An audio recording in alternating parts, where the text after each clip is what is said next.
என் மனைவிக்கு வந்து வயிற்றுல வந்து கட்டி இருந்தது. எவ்வளோ வந்து இங்கிலீஷ் மருந்து எடுத்து பார்த்தோம். கியூராகவே ஆகல அவங்களுக்கு. 2 வருஷமா ரொம்ப ரொம்ப கஷ்டப்பட்டோம். அந்த பெயின் அவங்களால தாங்க முடியல. இதனால ரொம்ப ரொம்ப மனக்கவலையாக இருந்தது. அக்குபஞ்சர் ஒருத்தர் ரெஃபர் பண்ணாங்க. அது மூலியமா வந்து பார்த்தோம். வந்து பார்த்தா அல்ஹம்துலில்லாஹ் இன்னைக்கு நல்ல ரிசல்ட்.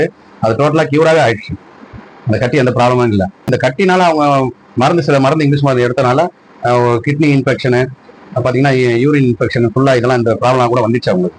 அதை கூட இந்த அக்குபஞ்சர்ல வந்ததுக்கப்புறம் அவங்க நாடியை பிடிச்சி பார்த்து அவங்க அந்த ப்ராப்ளத்தை கூட நமக்கு சொல்லிட்டாங்க. சொல்லிட்டு அப்போ ஸ்கேன் எடுக்கும் போது இந்த ப்ராப்ளம்லாம் இருந்தது.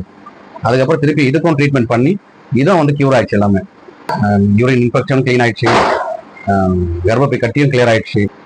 இதெல்லாம் வந்து அந்த மருந்து எடுத்தனால அந்த ப்ராப்ளம் வந்தது. சப்போஸ் அந்த மருந்து எடுக்கல, நம்ம அக்குபஞ்சர்ல பண்ணியிருந்தோம் ஆரம்பத்திலேயே நமக்கு இந்த செலவு மிச்சம், எல்லாம் மிச்சம் ஆயிட்டு அவங்களுக்கு எந்த சைடு எஃபெக்டும் ஆயிருக்கும். எல்லாமே பக்காவா கியூர் ஆயிருக்கும். இன்னைக்கு பக்காவா இருக்கு, ஒன்றும் பிரச்சனை இல்லை. எதுவுமே இல்லை, நார்மல், எல்லாமே ஓகே, பக்காவா இருக்கு.